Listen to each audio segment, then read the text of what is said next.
Hey guys, welcome back from our last video on special right triangles. And in the last video, we went over the 45, 45, 90. And we mentioned the 30, 60, 90, but all we did was the 45, 45, 90.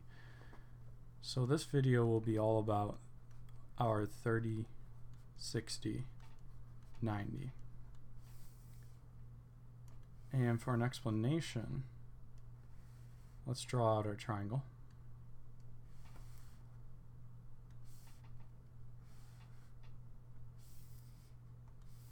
And let's add our angles.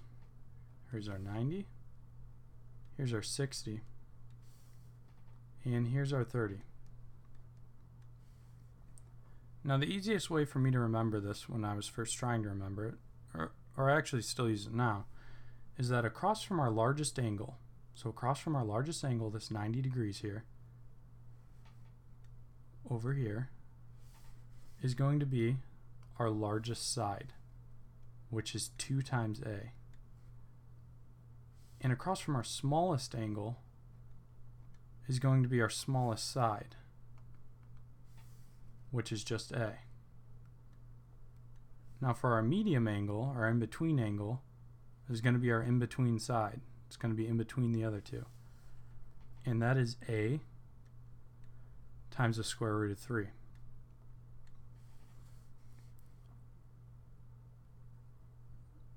So you're going to have to memorize these for these 30, 60, 90s and for the 45, 45, 90.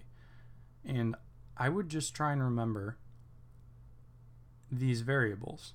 So remember A, remember 2A, and remember A times the square root of 3.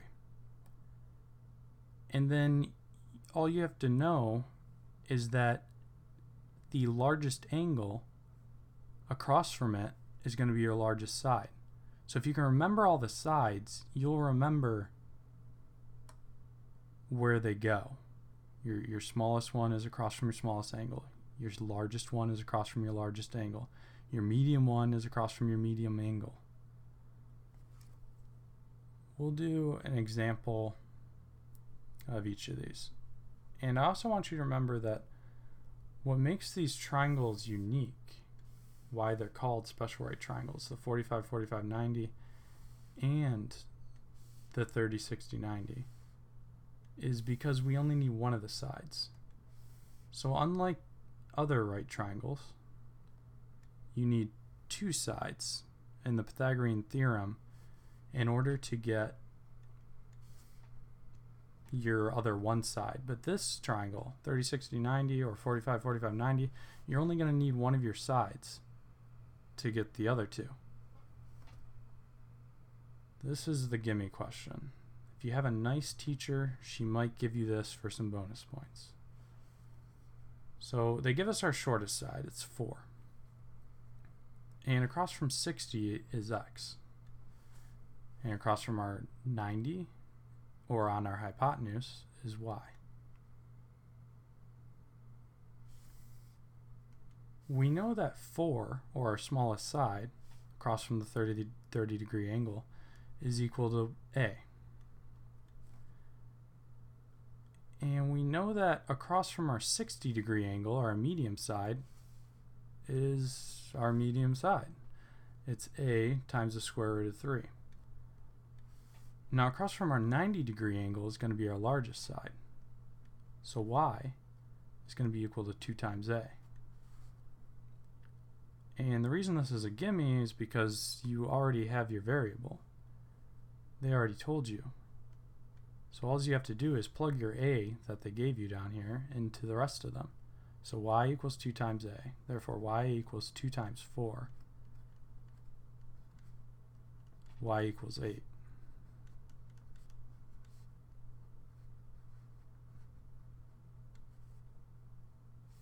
And the same thing over here. All we had to do, and there's no math at all, you just had to set it in there. Set your A in there, and it's 4 times the square root of 3 is equal to x. We'll use the same number for our next one. draw our triangle again.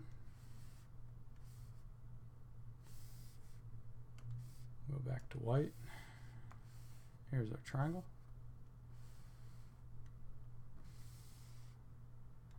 And add our angles.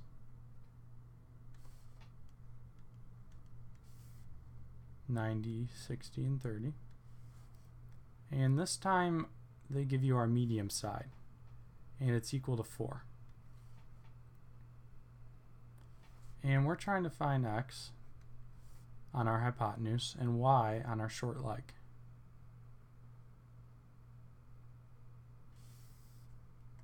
We know that across from our medium side is that medium angle. Or that across from our medium angle we know is that medium side.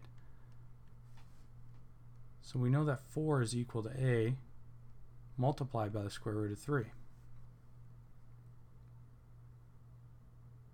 Now let's take that over here because we need to get a by itself. So I'm going to write that over here. 4 is equal to a times the square root of 3. So let's just get a by itself. Divide by the square root of 3 and divide the other side by the square root of 3. The square roots cancel out and we have a is equal to 4 over the square root of 3. But no teacher is going to let you keep that square root in the denominator. So to get that out of there, we're just going to multiply by the square root of 3 over the square root of 3. So we end up with 4 times the square root of 3 over 3, because multiplying the square root of 3 times square root of 3, the square roots cancel out and you just get 3. So now we know that a is equal to the square root of 3.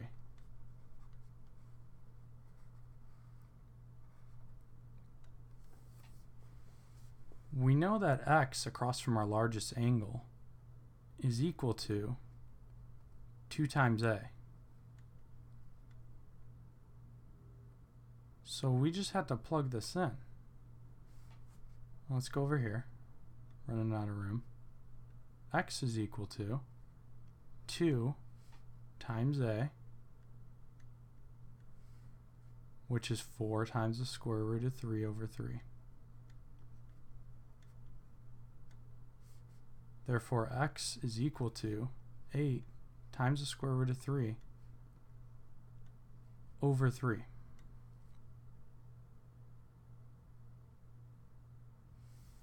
And we know that y, our shortest side, is just equal to a. And we've already figured that out. So y is just equal to 4 times the square root of 3 over 3.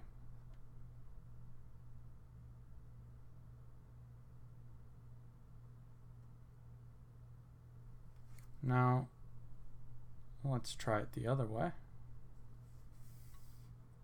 Well, with 4 again.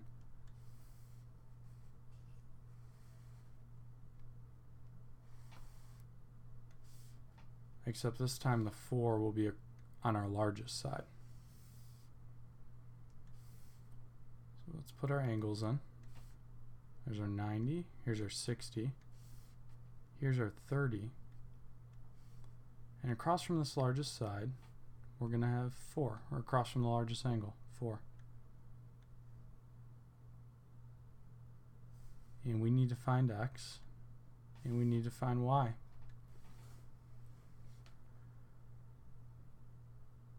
So 4 is on our largest side, across from our largest angle. We know that that's equal to 2 times a. Let me grab a different color. We know that this is equal to 2 times a. I'll bring it over here.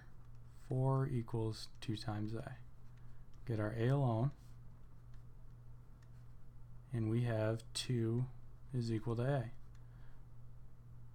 And our shortest side, across from this 30-degree angle, x, we know is just a. It's our shortest side.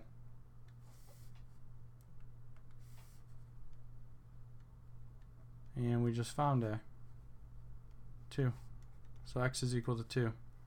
Easy one. We know that our medium side across from the 60-degree angle is equal to a times the square root of 3. So we just set our variable in there that we already figured out. And we have 2 times the square root of 3 is equal to y. Alright guys, thank you for watching. I'll do another video on some example problems. But let me know if you have any questions down below. Maybe I'll put them in the next video with the examples.